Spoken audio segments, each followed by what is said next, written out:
Fala, tudo bem? Hoje a gente vai falar sobre um assunto bastante amplo, divulgado, tem muita coisa na internet sobre isso, né, que é o desenho do Naruto. Eu, como professor de desenho, dou aula para alunos que, na sua grande maioria, adoram, né? Eles gostam muito começam o interesse para desenhar justamente por causa do Naruto, porque gostam da história do personagem, enfim. E como toda história bem construída, né, dá para você extrair dela diversos elementos importantes. Até podemos, se ela for uma história rica, a gente consegue inclusive, né, fazer boas reflexões, né, conseguir extrair e identificar pensamentos às vezes muito profundos, né? E é isso que eu quero trazer, né, de diferente de todas essas abordagens que a gente está acostumado a fazer. Estou aqui com o Jonathan Godoy para isso, né, Jonathan? Então, o Jonathan conhece, né, Jonathan? Você conhece o gibi? É o mangá? O mangá, que é a impressão, né? Que inclusive para mim é uma experiência estética muito mais profunda do que o anime. O anime tem suas vantagens, é um recurso diferente, óbvio, né? Não estou nem querendo dizer assim, necessariamente em questão de melhor ou em juízo de gosto. Eu estou falando simplesmente de um recurso, eu acho que eu diria assim, um recurso artístico mais aplicado, mais aprofundado. Né? Porque, assim, na minha visão, você tem um anime, ele é mais simplificado, é uma síntese.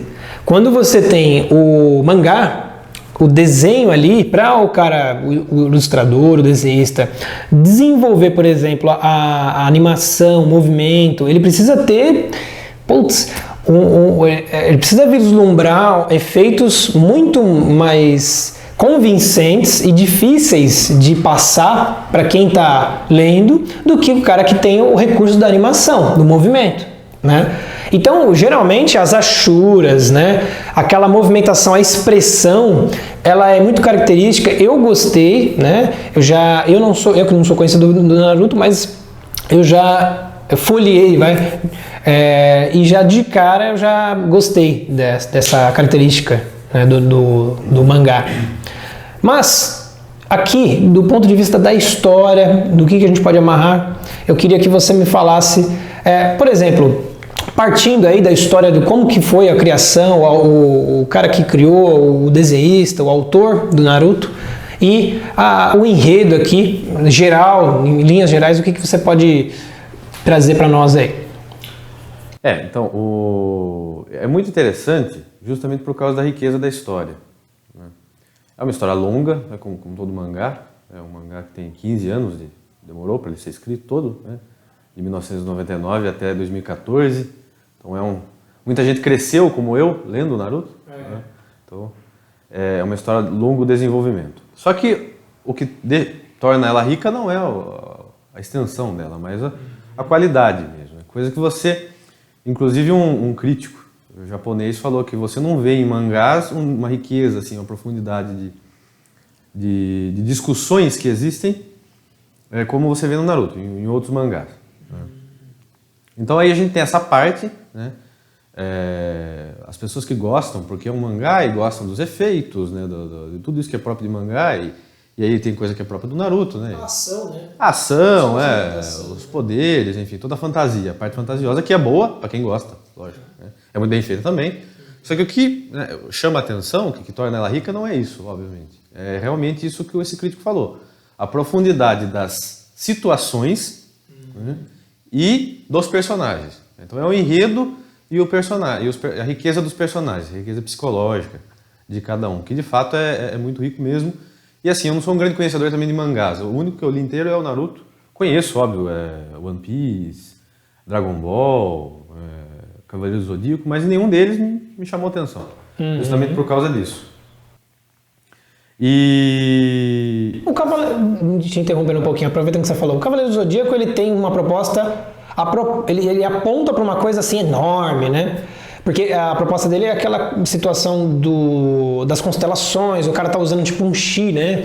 Que faz parte do universo ali, de um poder, enfim, mas por algum motivo você ainda vê muito mais riqueza literária, digamos assim, no Naruto do que no Cavaleiros, né? Infinitamente mais. Então, inclusive, o pessoal às vezes confunde, eles falam assim, o Naruto é filosófico. Eu falo, não é filosófico porque filosofia é uma coisa à parte, né? Filosofia você faz a diferenciação e discute o assunto. Você faz em cima da obra de arte. Você pode fazer, exatamente, mas a obra de arte ela tem qualidade literária.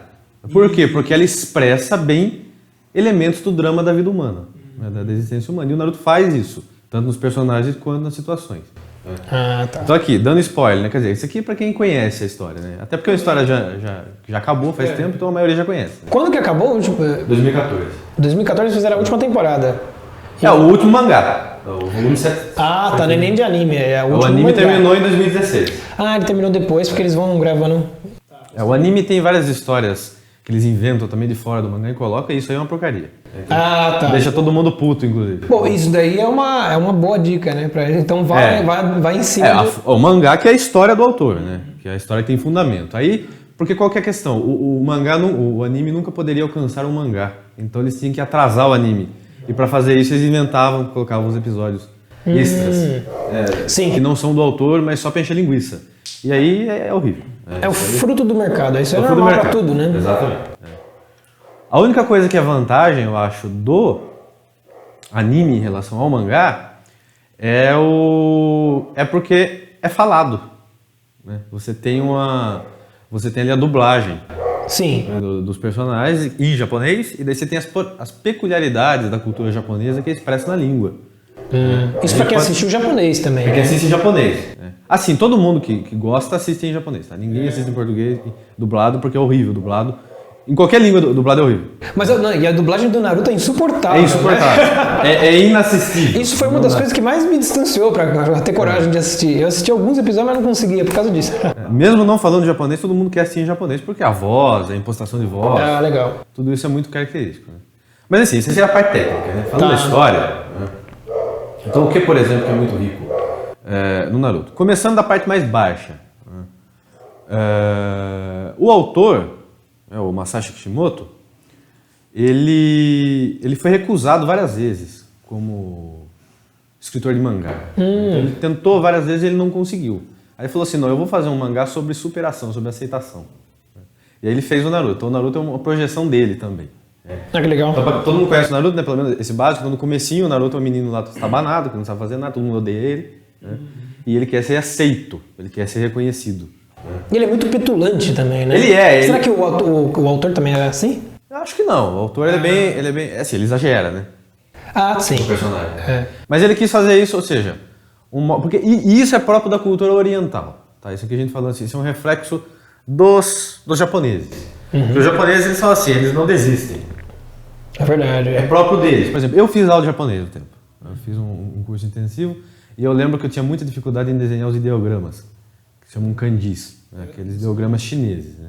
Então, aquilo lá não é simplesmente escrever, você tem um jeito certo de escrever e é muito difícil. E eu lembro que eu fazia errado a primeira vez, segunda vez, terceira vez eu desistia. E a professora japonesa falava assim, faz de novo. Aí eu fazia de novo, não consigo, faz de novo. Eu lembro que um dia ela mandou fazer de novo 25 vezes.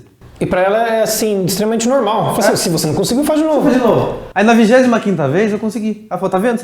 O problema é desistir fácil. Então assim... Isso daí é uma coisa que é importante a gente levar pra qualquer um. Eu que dou aula de desenho, é a mesma situação. Então, pra tudo na vida. Pra tudo. Aliás... Não é fácil. Se a gente puxar Aristóteles aqui, Aristóteles diz o seguinte, olha, as virtudes são hábitos. Você consegue adquirir uma virtude pelo hábito. Não é porque você já não nasceu com ela que é impossível você adquiri-la. Exato. É que acontece o seguinte, na maioria dos casos, a pessoa que já tem uma facilidade com aquele hábito, ela vai para aquele hábito, e as que não têm desistem. Mas não é assim. Isso. E uma das mensagens... E os orientais têm isso muito nítido para eles. Então, assim, uma das boas mensagens que ele passa é isso. Então, ou seja, não desista. Vá, repita, faça de novo, faça de novo. E o Naruto é assim, né? Então tá lá saindo sangue da mão dele, e ele tá lá de novo. Você tá suando, aí ele consegue. O que ajuda a gente a... Bom, o que seria numa situação uma projeção do real é que uma personalidade geniosa e petulante, justamente tem isso carregado já naturalmente, que é a persistência. Isso, a persistência, a teimosia, né? Teimosia, não, no bom sentido, né? Só que nesse sentido, ele precisa converter, e ele precisa, isso também eu tive a impressão, isso porque eu assisti os primeiros episódios, mas ele precisa superar problemas da vida dele, mas ele também precisa superar os vícios, não é isso? Ele vai crescendo moralmente. Ele vai crescendo, a gente vai acompanhando ao longo dos anos o crescimento intelectual, moral e humano dele. Né? Dele e dos outros personagens. Né? Também, né? Eu acho assim que ele não é o personagem mais rico. Ele é o centro da história, né? Que tem um fundo messiânico também. Aí você vai entrar ali também. A gente tem que saber separar as coisas, né? Então, por exemplo, o Naruto ele tem muito da cultura japonesa, ele tem muito da cultura budista ali, e tem aquilo que é comum na humanidade. Como é que você... Que é literatura. Que é literatura, porque está falando da vida, universal. O autor é um bom autor, então ele sabia conhecer dramas reais, comum, universais da vida humana, e ele bota lá. Ele é sensível, né, para isso, por isso que ele consegue fazer uma boa história. Né? Exatamente. Então, por exemplo, a história é sobre ninjas, shinobis, que faz parte da cultura japonesa. Existiu ninja, né, no Japão.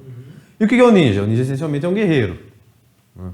Então ali, por exemplo, a gente pode falar aquilo que Platão estuda na República, das 4 castas humanas. Ou seja, existem 4 tipos psicológicos humanos. Você tem o intelectual, você tem o guerreiro, você tem o comerciante e você tem o trabalhador.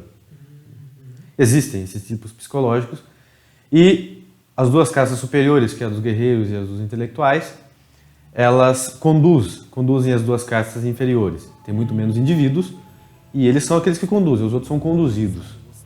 E o guerreiro e o intelectual virtuoso é aquele que faz não para si, mas para o bem dos outros. Então, portanto, ele deve se sacrificar. Então aí você tem essa noção do dever.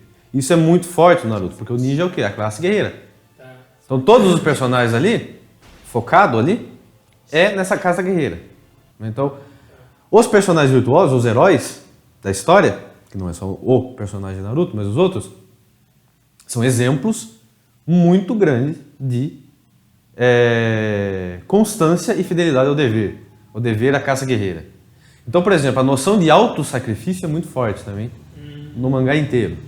Então, todos os heróis são aqueles que se sacrificam. Isso daí é constante e herdado diretamente da cultura japonesa, que é coletivista nesse sentido.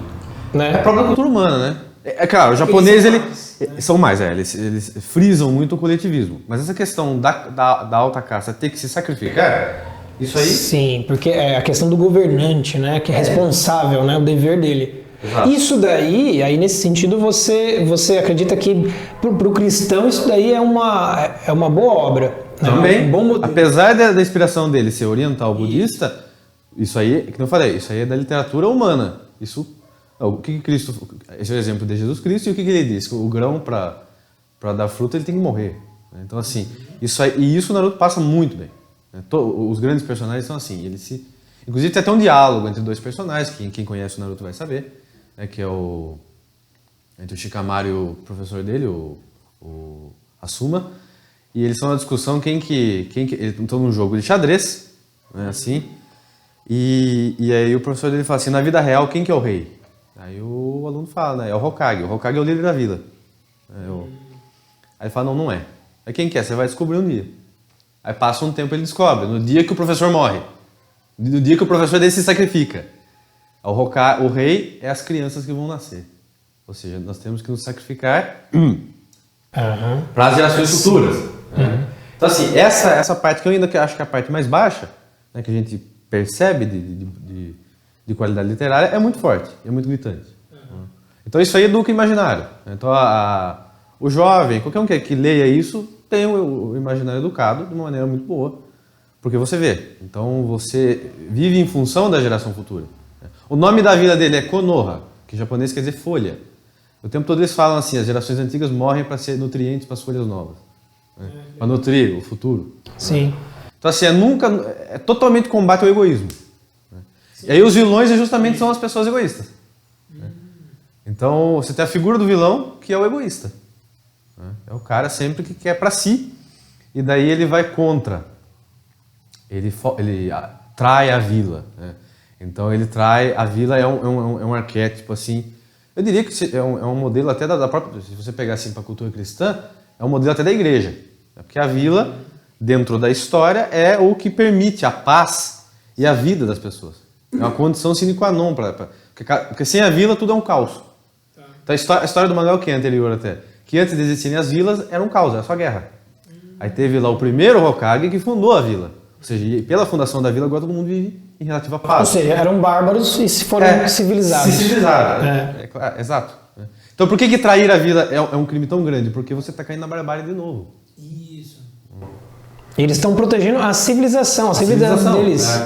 Então, isso daí... Não é político, entendeu? É muito mais isso daí é muito importante, ainda mais porque você falou, porra, o vilão é o vicioso no sentido do egoísmo. O que é o egoísmo? Senão a soberba, que é o maior dos pecados, o maior dos vícios, né? na cultura cristã. Isso é verdade, esse é o pecado do diabo, né? A soberba. Inclusive, o primeiro vilão que aparece, ele quer ser imortal. Pronto. Então, que é o Orochimaru, todo mundo que conhece já viu ele. Né? Então, é muito interessante, né? Todas essas analogias. Claro que tem muito mais coisa, né? Mas dando uma introdução geral. Legal. E assim, perante algumas outras obras, por exemplo, seja no cinema ou seja na literatura, você consegue comparar o Naruto com algum deles?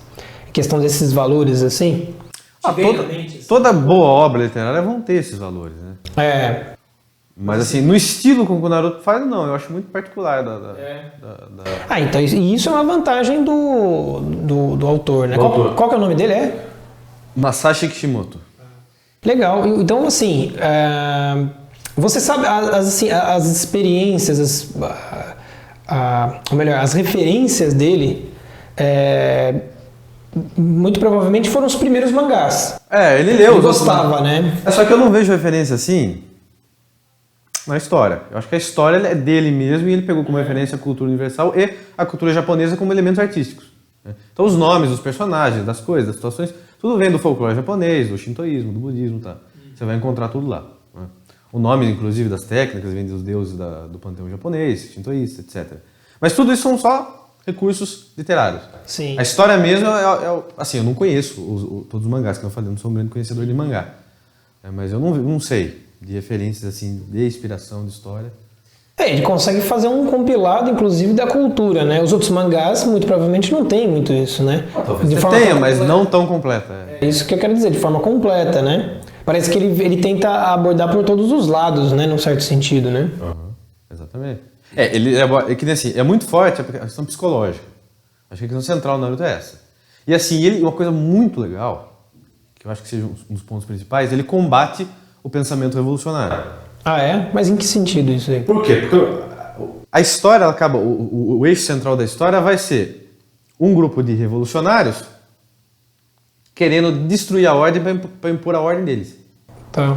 E os heróis da história, junto com o Naruto, vão ser aqueles que vão lutar contra esses revolucionários para manter a ordem. E a desculpa do revolucionário é a seguinte: eu vou fazer de tudo aqui, porque quando eu atingir o meu plano, né, eu vou trazer a paz. É a mesma desculpa dos marxistas, dos revolucionários. E nisso você vira uma pessoa horrível, porque você começa a matar, com desculpa do quê? Num futuro que vai vir, aonde eu vou salvar a humanidade. Aí é que tá as diferenças dos futuros, né? Isso daí me faz lembrar do Roger Scruton, quando ele aquela obra que não é sobre estética, né? Mas ele fala sobre as vantagens do pessimismo. Eu aprendi muito com esse livro, porque ele fala assim, o problema de você... O problema não é você ser um cara pessimista no sentido negativista, ou melhor, isso é um problema, negativista. O cara, quando ele é muito negativo, ele não vai conseguir sair do lugar, os projetos não vão andar. Agora, o pessimismo, ele não é bom por quê? Né? Por que o pessimismo ele acaba sendo tão, como é que eu posso dizer, relegado sempre a um problema, né? E o otimismo é sempre aquilo que vai te colocar para frente, que vai te dar inspiração, né? Vai fazer as coisas mudarem, né? Vai provocar as mudanças. Mas ele fala que justamente pelo contrário, o ser humano ele é dotado de coisas naturais, que é o preconceito, ou seja, para ele mesmo se manter, ele precisa pré-conceber um monte de coisa para ele não cair na armadilha. Isso daí é o seu sistema de autopreservação, digamos assim, né? E isso no sentido mais baixo, mais animal, né? Agora, na questão do pessimismo, é ele pensar na pior das hipóteses nas coisas. Eu vou tomar uma ação, eu preciso pensar no que pode acontecer se tudo der errado. E isso não é nenhum mal. Inclusive, isso é uma blindagem para você não cair nas falsas esperanças que o mundo está cheio hoje.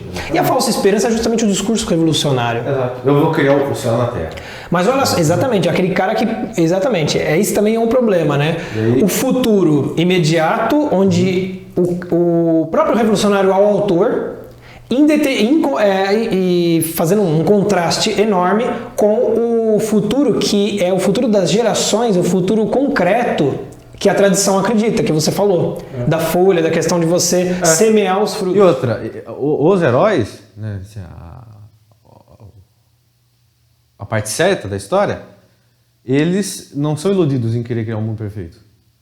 Então eles são justamente a ação anti-revolucionária, ou seja, então, assim, eles sabem que a pessoa está querendo criar o céu na Terra, vai ser um inferno. Né? Então, assim, você tem lá o grupo da segunda fase do Naruto, que é a Akatsuki, que é isso, que é como se fosse a Revolução Russa. Eles querem criar, eles querem juntar poder para eles, e com isso eles estão matando todo mundo, fazendo barbaridades, porque com a justificativa de que eles vão trazer a paz para todo mundo. Né? E o pessoal que é são da cabeça fala, não, vocês vão acabar com o mundo. Né? Então eles lutam para isso, para impedir com que essas pessoas... E esse grupo façam isso, façam essa revolução. Até desembocar no final, que é uma guerra. Então, os últimos 200 episódios, capítulos, né, são a guerra. Que é onde desemboca a história. E a guerra para impedir isso. E essa guerra aí é a guerra humana. A guerra é como se fosse a Ilíada. É como se fosse... você pode comparar, claro, em menor grau, mas... A tentativa humana de não deixar, aí você tanto internamente, a tentativa humana, porque a vida é uma guerra, de não deixar as paixões dominarem, e no campo exterior, de não deixar com que as pessoas com pensamento revolucionário governem a sociedade, porque senão elas vão criar um inferno na Terra, e não o céu que elas prometem. Né? E já estão fazendo o inferno. Então é essa que é o eixo da história, que é muito bom. E aí você tem a questão da psicologia, que eu falei, né, que é uma das partes mais interessantes, dos heróis e dos vilões, porque ele sempre vai contar por que o vilão virou vilão. E eles nunca falam que o vilão é vítima. Não é aquela justificativa do cara que é desajustadinho. Na verdade ele não é mau, ele é desajustadinho. Não, é como ele... Tem gente que até interpreta assim, o Naruto não mostra lá que o vilão sempre teve um trauma, sim, mas é como ele respondeu ao trauma. Que ele virou vilão. Ele foi irresponsável. Ele se revoltou. Todo mundo... E é engraçado que, por exemplo, você pega o Kakashi, que é um dos heróis, e ele tem uma infância fodida. O pai dele se matou, a mãe dele morreu antes dele nascer. Quer dizer, pouco tempo depois ele nasceu, o pai dele se matou, os amigos dele morreram. Então, assim, ele só sofreu e ele nunca virou vilão. Tá. Ele nunca se revoltou. Sim, então você demonstra os fatos que a gente consegue reconhecer na nossa vida. Na nossa vida. Isso daí é natural. Porque a gente tende a se focar. Quando a gente pega, por exemplo, assiste um Coringa, o Joker. Né? Justifica. Não, justifica e acabou. O filme acabando ali, não colocando um grau de salvação para você chega à conclusão junto com o autor. Né? E eu chamo disso daí, isso daí seria a responsabilidade social. Exato. Porra, o artista sempre tem que ter responsabilidade social, não é de ficar incluindo todo mundo, as diferenças. Não, a responsabilidade social é de você promover um fim para sua história em que você enriqueça a alma e não empobreça a alma de quem está assistindo. É isso é responsabilidade social. E quando o cara faz, por exemplo, o que fizeram com o Joker, né, que é justificar o mal, né, sem colocar exemplos, né, porque aí os caras eles conseguem até, aqui puxando o exemplo do filme, conseguem até colocar a diferença de classe também, que é extremamente explorada no filme do Coringa, né? Ou seja, ele é um pobre coitado desgraçado. Agora o Batman ele é rico e tal. Ele já tem tudo bom. Então, e ele inclusive assim, ele foi rejeitado pelo Batman que era irmão dele. Eles conseguem chegar num grau, né? Você vê que o Naruto arrebenta com isso, né? Porque o Naruto é o rejeitado e ele nunca se revolta. É sintetizado na figura dele do Sasuke, né? O Sasuke é outro que se revolta. Porque a família dele, porque o irmão dele matou a família dele quando ele era criança. Né? Então agora ele quer se vingar do irmão e para isso ele mata quem for preciso. Aí ele descobre que o irmão é inocente e que foi a vila que mandou fazer aquilo. Aí ele quer destruir a vila, porque todo mundo está desfrutando da paz às custas do sacrifício do irmão dele. Ou seja, ele vai se revoltar. Ou seja, ele arruma uma desculpa para se revoltar. Isso. Ao passo que os bons não. Haja o que houver com eles, aconteça o que acontecer, eles nunca se revoltam, eles entendem que a vida é assim e que você tem que transformar aquilo em algo bom, né? Que é o exemplo que o Naruto dá. E o irmão do Sasuke, que é o Itachi, que é talvez o personagem mais profundo, né? Que é o exemplo do herói assim, a nível máximo, porque o que acontece com ele? Ele tem a família... Agora eu vou te interromper, porque aí eu acho que a gente pode falar sobre os temperamentos e um pouquinho mais focado... Cada personagem? No próximo? No próximo. Pode. E aí você vai acompanhar, né? A gente vai fazer esse primeiro episódio, a gente não costuma passar de 30 minutos, então a gente apresentou aqui o Naruto. Eu acho que como tem muito assunto e a questão dos temperamentos e dos exemplos do herói, dos tipos de heróis, porque tem o herói provável, tem o herói que já é herói desde que nasceu. Isso, inato. Existe isso. E isso tem a ver com os talentos, com os dons, né? Eu acho que dá pra gente abordar no próximo. Então você acompanha aí e espero que você goste da nossa saga Naruto de podcasts. Valeu, Jonathan. Maravilha.